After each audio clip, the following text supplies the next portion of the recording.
ہوتے ہوتے کام رہ گیا جو ہمارا ابھی یہ بتا رہے کہ انہوں نے کوئی اپنا کیا نام بتا رہے, کوئی ڈونکی کے نام سے کوئی پروگرام کیا, تو وہ ایک کلاسک سے ہم پھر کہیں ڈنکی پہ چلے جاتے ہیں. تو وہ جو چیزیں ہیں, بات صرف اتنی سی ہے کہ ایک آپ آئے ہیں نا اپنے گول اچیو. میرا صرف اتنا ہے کہ میں نے ایسے ایسے ٹاپک پہ کام کیا ہوا ہے, کچھ میں نے چیزیں کر لی. جیسے ناول تھا طارق اسماعیل ساگر صاحب کا, وہ تھا واگا بارڈر پہ بیس, سازش کے نام سے ناول تھا. میں نے پڑھا, مجھے بڑا انسپائر کیا. میں نے اسکرین پلے پہ کام کیا. ایک ڈائریکٹر ہوں تو مجھے اسکرین پلے پہ کمان نہیں تو میں کام نہیں کر سکتا.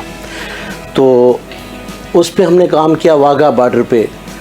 اور اس کا جو بیسک جو کانسیپٹ تھا وہ یہ تھا کہ ایک آدمی جو ہے کرمنل جی, لیکن اس کو وطن کی مٹی سے اتنی محبت ہے کہ اس کو بیٹا کہتا ہے کہ یار ہمیں انڈیا جانے کی کیا ضرورت ہے, حالات نہیں ہیں, تو ہم یہ پاکستان میں چوریاں ڈاکے ڈالتے ہیں نا. وہ کہتا ہے کہ یار اپنے لوگوں کو لوٹنا مردوں کا شیوا نہیں ہے, ہم نے جب بھی کوئی کرائم کیا دشمن کی سرزمین پہ گیا. تو یہ ایک ایسا اس کا جملہ تھا جو یہ تھا کہ انسان کو اپنی مٹی سے لائل ہونا چاہیے, اپنے لوگوں سے بھی, اپنے لوگوں سے, اپنی مٹی سے, وطن سے. ایگزیکٹلی وطن سے. کل تو میں کہتا ہوں کہ وطن کے لیے ہمیں بہت کچھ کرنے کی ضرورت ہے. اور آج کی وقت مطلب یہ جو انہوں نے بات کی اتنی زبردست بات ہے کہ ایک ڈاکو ہے, وہ ڈاکو اپنے لوگوں کو نہیں لوٹ رہا اور وہ دشمن کی سرزمین میں جا کے ڈاکے ڈال رہا ہے. تو جو ہمارے پولیٹیشینز ہیں ان کو اس سے لرن کرنا چاہیے کہ جب ایک ڈاکو اپنے لوگوں کو لوٹنا نہیں چاہ رہا تو ہم جو خدمت کے دعوے سے آتے ہیں, بالکل دعوے سے آتے ہیں, جذبہ تو نہیں ہوتا, خدمت کے دعوے سے آتے ہیں کہ کلیم ہوتا ہے کہ ہم آپ کی خدمت کریں گے, آگے وہی جو ہے نا غریبوں کا خون چوسنے لگتے ہیں. تو بڑی یہ عبرتناک آپ کا جو ہے نا یہ ڈائلاگ ہے, ایک میسیج ہے اس کے اندر. اچھا, پرانے ڈرامے جب بنتے تھے اور میں دیکھتا ہوں جیسے کہ آپ جیسے سینئر لوگ کام کرتے تو رائٹر کا بھی ایک کانسیپٹ ہوتا ہے کہ وہ ایسی کہانی لکھے جو ہمارے معاشرے کی کوئی پرابلم ہو, ایشوز ہو, تاکہ وہ حل ہو. جیسے کہ ہمارا یہ مارننگ اسپاٹ ہے, ہماری کوشش ہوتی ہے کہ ہم اپنے ناظرین کو, اپنے وطن کو, اپنے لوگوں کو جو ہے وہ ایک پازیٹیو میسیج دیں کہ دیکھیں آپ نے کسی بھی اسٹیج پہ ہار نہیں ماننی ہے, آپ نے جو ہے وہ جدوجہد کرنی, مسلسل کوشش کرنی ہے, مثبت سوچ رکھنی ہے, تو پھر آپ آگے جائیں گے. تو کہیں نہ کہیں موٹیویشن ہماری شو سے لوگوں کو ملتی ہے اور لوگ پھر انوالو بھی ہوتے ہیں, ہمیں کال بھی کرتے ہیں اور بتاتے بھی ہیں کہ ہم فیملی کے ساتھ آپ کا پروگرام دیکھتے ہیں کیونکہ یہاں ہمیں کچھ نہ کچھ سیکھنے کو ملتا ہے. اکثر ہم دیکھتے ہیں کہ چینل پہ لوگ جو ہے نا لوگوں کا ٹائم ویسٹ کر رہے ہوتے ہیں, لیفٹ رائٹ کی باتیں کر رہے ہوتے ہیں. اور آپ نے تو ڈاکٹر صاحب بڑی کتابیں بھی لکھی ہیں, تو میں چاہوں گا کچھ چند اپنی کتابوں کے نام بھی بتائیے گا اور کچھ اشعار اگر آپ. جی بالکل, میں نے جو ہے پہلی کتاب لکھی تھی جی وہی ہے اسپین اقبال کا دوسرا خواب. اس کے بارے میں تھوڑا سا میں انٹرو اگر آپ کو دوں جی, تو وہ یہ ہے کہ علامہ اقبال نے ایک خواب تو دیکھا تھا سب کے نالج میں کہ انہوں نے کہا تھا کہ پاکستان بننا چاہیے. تو الحمدللہ وہ انہوں نے جب خواب دیکھا 1930 میں خطبہ الہ آباد میں انہوں نے بتایا تھا کہ ایسے ایسے جو ہے نا یہ ایک میری ذہن کے اندر تجویز آتی ہے. اس کو لوگ خواب کہہ دیتے ہیں لیکن ان کا بیسیکلی وہ خیال تھا جس کو انہوں نے ایک جو آل انڈیا مسلم لیگ کا جلسہ تھا, سالانہ جلسہ تھا, اس کے اندر انہوں نے فلوٹ کیا تھا آئیڈیا. تو جب یہ گئے ہیں اسپین میں تو اسپین کی مسجد قرطبہ میں جب گئے ہیں, بالکل مسجد, تو وہاں انہوں نے اس مسجد کو کھلوایا اپنے تعلقات استعمال کرتے ہوئے, اذان بھی دی اور اس کے بعد نماز بھی پڑھی. پھر انہوں نے وہاں پہ ایک نظم لکھی جس کے 64 اشعار ہیں, 8 بند ہیں, مسجد قرطبہ کے نام سے وہ نظم مشہور ہے. تو اس نظم کے اندر انہوں نے جو ہے نا وہ پہلے تو وقت کے حوالے سے بات کی کہ جو ہے سلسلہ روز و شب نقش گرے حادثات, سلسلہ روز و شب جو ہے اس کے بارے میں پھر انہوں نے جب ڈیٹیل سے گفتگو کی. اس کے بعد پھر جو ہے نا وہ کہتے ہیں کہ ہے مگر اس نقش میں رنگ ثبات دوام جس کو کیا ہو کسی مرد خدا نے تمام, اور مرد خدا کا عمل عشق سے صاحب فروغ, اور عشق ہے اصل حیات موت ہے اس پر حرام. تو وہ ساری کی ساری جو ٹائم کی ایک بات ہوتی ہے کہ قوموں کو عروج آ رہا ہے, پھر زوال کا شکار ہو رہی ہیں, پھر عروج آ رہا ہے, لیکن وہ یہ کہتے ہیں کہ ہر چیز جو ہے نا فنا ہونے والی ہے.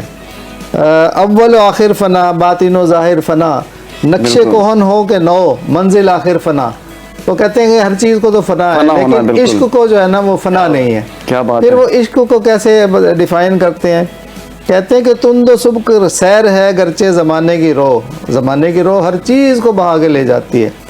عشق خود ایک سیل ہے، سیل کو لیتا ہے تھام۔ عشق جو ہے وہ بذات خود ایک سیلاب ہے، اور جتنے سیلاب عشق کو بہانے کے لیے آتے ہیں یہ انہیں روک لیتا ہے، وہ سب کو روک لیتا ہے، ان سب کو روک لیتا ہے اور ان کے سامنے کھڑا ہو جاتا ہے۔ اور کہتے ہیں کہ عشق کی تقویم میں اثر رواں کے سوا اور زمانے بھی ہیں جن کا نہیں کوئی نام۔ ایک تو یہ زمانہ ہے جسے ہم جانتے ہیں، جی بالکل، لیکن عشق کے اندر اور بہت سارے زمانے ہیں جن کا ابھی تک نام ہی ہمیں معلوم نہیں ہے۔ چند نام پھر انہوں نے بتائے ہیں۔ کہتے ہیں کہ عشق دم جبرائیل، عشق دل مصطفیٰ، عشق خدا کا رسول، عشق خدا کا کلام۔ کیا بات ہے، یہ بھی ایک زمانہ ہے۔ حضرت جبرائیل علیہ السلام جو وحی لے کر آتے ہیں، جی بالکل، وہ بھی ایک ٹائم ہے، ایک جو ہے نا پورا اثر ہے وہ بھی۔ اور جو دل ہے جس کے اوپر نبی کریم صلی اللہ علیہ وسلم کا قلب مبارک، جس کے اوپر قرآن حکیم نازل ہوا، اور کون سا قرآن حکیم جس کے بارے میں اللہ تعالیٰ فرماتا ہے کہ لو انزلنا ھذا القرآن علی جبل لرأیتہ خاشعا متصدعا من خشیۃ اللہ، کہ یہ قرآن اگر اس کو ہم کسی پہاڑ کے اوپر اتار دیتے تو وہ اللہ تعالیٰ کی خشیت سے دب جاتا اور پھٹ جاتا، ریزہ ریزہ ہو جاتا، ریزہ ریزہ ہو جاتا۔ جی بالکل۔ اور وہ قرآن حکیم نبی کریم صلی اللہ علیہ وسلم کے قلب مبارک پہ جو نازل ہوا ہے، تو یہ بہت بڑی بات ہے، یہ بہت بڑے زمانے کی بات ہے۔ اور عشق خدا کا رسول، پھر آپ صلی اللہ علیہ وسلم نے اسی قرآن کو ہمیں ٹرانسفر کیا، اور وہ عشق خدا کا کلام۔ پھر جب وہ ہم نے وصول کر لیا تو کہتے ہیں کہ عشق کی مستی سے ہے پیکر گل تابناک۔ اب یہ جو ہمارا مٹی کا تاریک بدن ہے، عشق کی مستی سے اس کے اندر نور اور روشنی آ جاتی ہے۔ عشق کی مستی سے ہے پیکر گل تابناک، عشق ہے صحبائے خام، عشق ہے قاص الکرام، عشق فقیہ حرم، عشق امیر جنود، عشق ہے ابن السبیل، اس کے ہزاروں مقام۔ پھر آخر میں آ کے وہ جو ان کو لیسن دیتے ہیں قرطبہ والوں کو، اسپین والوں کو، انہوں نے یہ نہیں کہا کہ مسلمان جو ہے نا یہاں پہ آئیں گے اور انقلاب برپا کریں گے اور لڑائی کریں گے، جنگ کریں گے۔ انہوں نے ان کو کہا کہ دیکھو تمہارے آبا و اجداد جو تھے نا وہ مسلمان تھے۔ طارق بن زیاد 711 عیسوی میں یہاں پہ آئے تھے، انہوں نے یہاں پہ اسلامی حکومت قائم کی تھی، یہاں یونیورسٹیاں بنائیں، یہاں پہ جو ہے نا انہوں نے لائبریریاں بنائی۔ سارے یورپ کے لوگ یہاں پہ آتے تھے، تعلیم حاصل کرتے تھے، اور وہ تعلیم حاصل کرتے کرتے اپنے اپنے ملکوں میں گئے۔ جرمنیوں نے جا کے اپنا انقلاب برپا کر لیا، رومیوں نے انقلاب برپا کر لیا، اٹلی والوں نے انقلاب برپا کر لیا، لیکن تم اسپین والوں ہاتھ کے اوپر ہاتھ رکھ کے جو ہے وہ بیٹھے ہوئے ہو۔ تم نے تو پوری دنیا میں انقلابات کا ایک سلسلہ جو ہے نا پھیلا رکھا ہے، یہیں سے گیا تھا وہ، اور تم اس نور سے، اس روشنی سے تم محروم ہو، بے بہرا ہو، ابھی تک بے بہرا ہو۔ تو وہ کہتے ہیں کہ آب روان کبیر تیرے کنارے کوئی دیکھ رہا ہے کسی اور زمانے کا خواب۔ کیا بات ہے، یہ ہے دوسرا خواب علامہ اقبال کا۔ اور کہتے ہیں کہ عالم نو ہے ابھی پردہ تقدیر میں، میری نگاہوں میں ہے اس کی سحر بے حجاب۔ پردے میں ہے، کل کیا ہونے والا ہے ہمیں نہیں پتا، لیکن میں دیکھ رہا ہوں کہ کیا ہونے والا ہے۔ کہتے ہیں کہ پردہ اٹھا دوں اگر چہرہ افکار سے، لا نہ سکے گا فرنگ میری نواؤں کتاب۔ کیا بات ہے، یہ فرنگ کو بھی جو ہے نا یہ لے ڈوبے گا میرے جو افکار ہیں۔ اور پھر کہتے ہیں ان کو کہ جس میں نہ ہو انقلاب موت ہے وہ زندگی۔ کیا بات ہے، روح امم کی حیات کشمکش انقلاب، اور صورت شمشیر ہے دستے قضا میں وہ قوم، کرتی ہے جو ہر زماں اپنے عمل کا حساب۔ تم اٹھو اپنے عمل کا حساب کرو، اپنے آباء و اجداد کے دین کو دوبارہ اپنا لو، مسلمان دوبارہ بن جاؤ اور اپنا حساب کرو، اور پھر دیکھو کہ تم جب اٹھو گے تو دنیا کے اوپر چھا جاؤ گے۔ اور آخر میں انہوں نے لاہ عمل بتا دیا کہ یہ کام کرنے کے لیے آپ کو کیا درکار ہے۔ نقش ہے تمام، نقش ہے سب ناتمام، خون جگر کے بغیر۔ بالکل ایسا ہی۔ نغمہ ہے سودائے خام، خون جگر کے بغیر کوئی بھی نقش۔ اب نقش کے اندر آپ فنون لطیفہ لے لیں، آرٹ لے لیں، گانا لے لیں، مصوری لے لیں، پینٹنگ لے لیں، آپ مجسمہ تراشی لے لیں، آپ بلڈنگ بنانے کا لے لیں، یہ جتنے بھی ہیں ان کو نقش کہا جاتا ہے۔ وہ کہتے ہیں کہ یہ ناتمام رہتے ہیں، نامکمل رہتے ہیں، خون جگر دیے بغیر۔ جب آپ محنت کریں گے، اس کے اوپر ایفرٹس کریں گے، اپنا دن رات ایک کریں گے، تو وہ آپ کا نقش جو ہے وہ ابدیت حاصل کرے گا، اور اگر نہیں کریں گے تو یہ ناتمام رہ جائے گا۔ اور نغمہ ہے سودائے خام، جو را مٹیریل ہوتا ہے نا، تو وہ ہے نغمہ، وہ گانا جو ہے نا، گیت جو ہے وہ ایک سودائے خام ہے، خون جگر کے بغیر۔ جب تک آپ اس کو دل سے نہیں گائیں گے اس وقت تک آپ کے نغمے کے اندر نغمگی نہیں آئے گی، اس کے اندر سر اور سنگت نہیں آئے گی، اور وہ جو ہے نا وہ کسی کوئی مقام نہیں پا سکے. بالکل آپ نے بڑی اچھی بات کہی. اور آج کی ہماری جو مطلب سوسائٹی ہے وہ چاہتی ہے کہ سوشل میڈیا پہ ہم جنگ جیت لیں. تو آپ نے کہا کہ جب تک آپ جدوجہد کوشش نہیں کریں گے تو آپ کو منزل نہیں مل سکتی. بڑی اچھی بات کی. مزید آپ سے دوسری بک کی ہم بات کریں گے. آگے چلتے ہیں میر صاحب کی طرف. آپ کیونکہ ڈائریکٹر بھی ہیں، پروڈیوسر بھی ہیں، رائٹر بھی ہیں، تو میں رائٹنگ کے حوالے سے آپ سے تھوڑا سا پوچھنا چاہوں گا کہ ہمارے آج کے جو ڈراماز ہیں، نو ڈاؤٹ کہ پوری دنیا میں جو ہے سب سے زیادہ پذیرائی جو ملتی ہے ہمارے ڈراموں کو ملتی ہے. تو یہ کیا ہماری سائیکی سے کھیلتے ہیں کہ ہم ساس بہو کے جھگڑے سے، محبت سے، عشق سے باہر نہیں نکلتے، اور وہ ہر گھر اس کو فالو کر رہا ہوتا ہے، دیکھ رہا ہوتا ہے، پھر اس کا پریکٹیکلی کہیں نہ کہیں امپیکٹ ہماری سوسائٹی میں بھی آ رہا ہوتا ہے. تو ہم کیوں نہ کچھ ایسا پازیٹیوٹی بھی لوگوں کو دکھائیں، بتائیں کہ آپ اگر کوئی غلط کام کر رہے ہیں تو اس کا جب اینڈ ہو ڈرامے کا تو اس میں ایک رزلٹ ہو کہ برے کا انجام برا ہوتا ہے اور اچھے کا انجام اچھا ہوتا ہے. تو پھر ہم ایک موٹیویشن کیوں نہیں دیتے؟ تو اس کی وجوہات کیا ہے کہ ہماری لوگوں کی سوسائٹی میں یہ سائیکی ہے کہ یہی چیزیں پسند کرتے ہیں؟ کیونکہ آج کل ہم یہ دیکھتے ہیں کہ جو پسند کیا جاتا ہے اسی کو ہم بیچنے کی کوشش کرتے ہیں، اسی سے پیسہ کمانے کی کوشش کرتے ہیں. کیا ہماری کوئی لائلٹی، کوئی ہمارا فرض کہ ہم اپنی سوسائٹی کو کس طرف لے کے جائیں گے؟ تو اس پہ میں تھوڑا سا چاہوں گا کہ اس ساس بہو محبت اس سے ہم کب باہر نکلیں گے؟ شاہ صاحب بات یہ ہے کہ اس وقت ہماری بدنصیبی ہے کہ کانٹینٹ پہ سارے لوگ تو میں نہیں کہہ سکتا، لیکن مطلب ہاں ایک جنرل بات اکثر ایسے لوگ بیٹھے ہیں جنہوں نے شاید زندگی میں پورا ناول نہیں پڑھا، جی بالکل ایک سیریل نہیں لکھا. اب ہمارا جو ڈرامہ ہے ایک تو اس کو انٹرٹینمنٹ کر دیا گیا ہے، وہ جو آپ مقصدیت بتا رہے ہیں وہ ختم ہو گئی ہے، کمرشل کر دیا گیا. ایگزیکٹلی. اور کمرشل میں بھی اتنا ہم آگے چلے گئے ہیں جی بالکل کہ کچھ چیزیں ایسی ہیں دنیا میں، اچھے برے واقعات ہوتے ہیں جن کو ہم چھو نہیں سکتے، جو اخلاقیات سے گرے ہوئے ہوتے ہیں، لیکن ہمارے یہاں ایسے ایسے ٹاپک پہ بھی کام ہو رہا ہے کہ جی اپنا دیور سے بھابھی کا چکر دکھا دینا، کوئی سسر کا، یا اس قسم کی چیزیں دکھا دی ہیں جو اخلاقیات میں ہمارے معاشرہ ایکسیپٹ ہی نہیں کرتا. پھر آپ اگر ڈرامہ کو بنا رہے ہیں تو آپ کا مقصدیت یہ ہونی چاہیے کہ آپ کو ایسا میسج دے جائیں جو اصلاح کا باعث بنے، جو لوگوں کو کچھ سکھا جائے کہ جی آپ، ہمارے جو یوتھ ہے ان کے لیے بھی میسج ہو کہ بھائی یہ آپ کے لیے رائز کرنا ہے آپ نے یہاں سے. لیکن اس وقت ہم جہاں پھنس گئے ہیں نا، ہمارا مارکیٹنگ کے ہاتھ میں آ گئے، ہمیں صرف یہ بتا دیا جاتا ہے کہ بھائی جان یہ ہیرو ہیروئن ہے، ان کی کمرشل ویلیو ہے اور یہ کہانی ہے، آپ نے کرنا ہے. اگر میں ایک اڑیال گھوڑا ہوں، ٹھیک ہے نا، میں اپنی مرضی کے ٹاپک پہ کام کرتا ہوں اور یہ ہو چکا ہے کئی بار کہ مجھے بلایا گیا، چانس بھی کم دیتے ہیں کہ جی یہ نہیں وہ ان کو ضرورت نہیں ہے، کیوں ہے نا پیچھے، میں نہیں کروں گا کوئی فرق نہیں پڑتا، ایگزیکٹلی.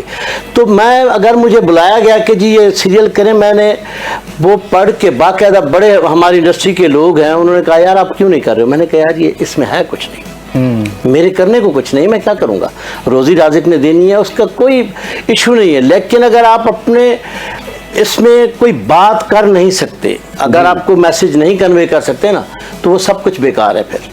تو اس وقت ڈرامہ ہمارا کیا جملہ میں ہائی جیک کہوں گا، کیا کہوں کہ کچھ ایسا ہو گیا ہے کہ ہمارے ہاتھوں سے نکل چکی ہیں چیزیں، اور وہ کیا ہے کہ وائے ناکامی متا کارواں جاتا رہا، اور میر کارواں کے دل سے احساس جہاں جاتا رہا.